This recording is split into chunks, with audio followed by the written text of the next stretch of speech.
Well, Crackdown 3 is being shown off, ladies and gentlemen. It's here. Play the intro.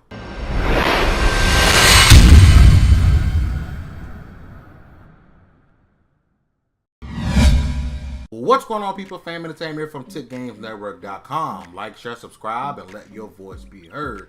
Don't forget to turn notification bell on so you know my videos are rolling and coming down the pipe. So, I think it was IGN got the scoop, and they were the first ones, I believe, who released Crackdown 3 gameplay. And now, being completely honest and being as forefront as possible, I never expected for this game to be a world beater, right? Crackdown 3 is for Crackdown fans.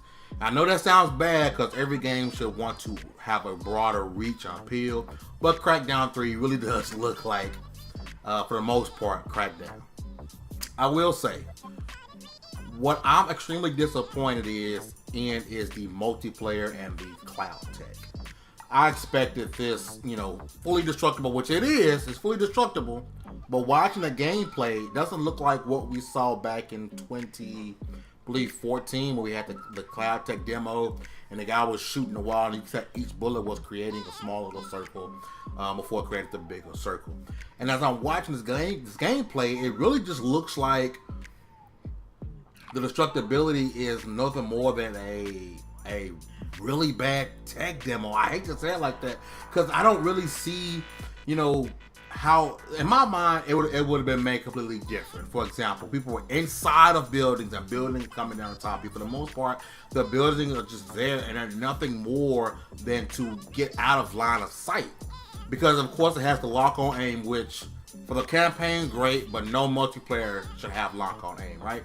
It just seems unnatural.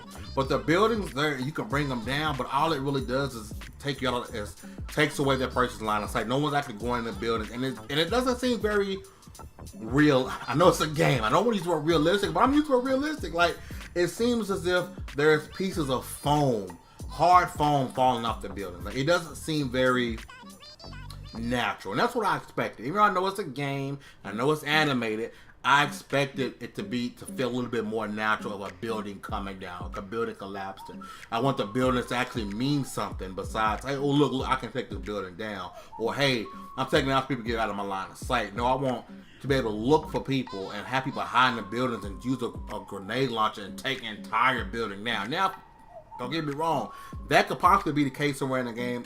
We didn't see too much of the game. We saw maybe a couple of maps. And the destructibility isn't bad. I don't want people to think this is bad, right? I don't want to think people I'm jumping on the hype train, the hate train, and saying, oh, this is just a multiplayer experience is going to be terrible. It's just not what I expected, especially for a game that was delayed and had extra development time. I really expected for it to be more, and I'm a bit disappointed. I'm gonna be honest with you. I'm really hoping the single player campaign can save the game. This is the first time Crackdown's doing multiplayer, so and a lot of people had their fun in single player, but single player doesn't have the destructibility that I was actually excited for. But I am excited to play as Terry Crews. I think Terry Crews so far is the highlight of this game. I don't mean that in a negative way. Terry Crews is just awesome. But I am looking forward to the campaign. I'm kind of hoping to save the multiplayer. I was originally going to play the game and hop right into multiplayer and really be on the multiplayer most of the time. Play some campaign, finish the campaign, but really be into multiplayer. But after seeing what I saw, the ugly truth is, I lost appeal. I did. I'm sorry. That made me lose appeal. It's not what I expected it to be. Not saying it's bad. It's just not what I thought it would be. Hopefully, like I said, game is on Game Pass. I'm not giving it a pass. I know some people say, oh, just because it's a Game Pass, you shouldn't give it a pass. I'm not giving it a pass. I'm not. But this is where being a Game Pass subscriber really comes in handy, because I would have been pissed if I'd have paid $60 for this game. I'm going to be honest with you. I would have been upset. I would have been upset if I would have dropped to $60, but I have Game Pass. I pay a little $10 a month, so I'm not really tripping. I'm gonna play it. If I like it, great. If I don't, it's other games to play. It's Anthem, Division 2, Metro, and so on and so forth. But let me know what you guys think about it in the comment section down below. This is Fame Entertainment from TiC Network.com. You guys have a great one, and I'm out.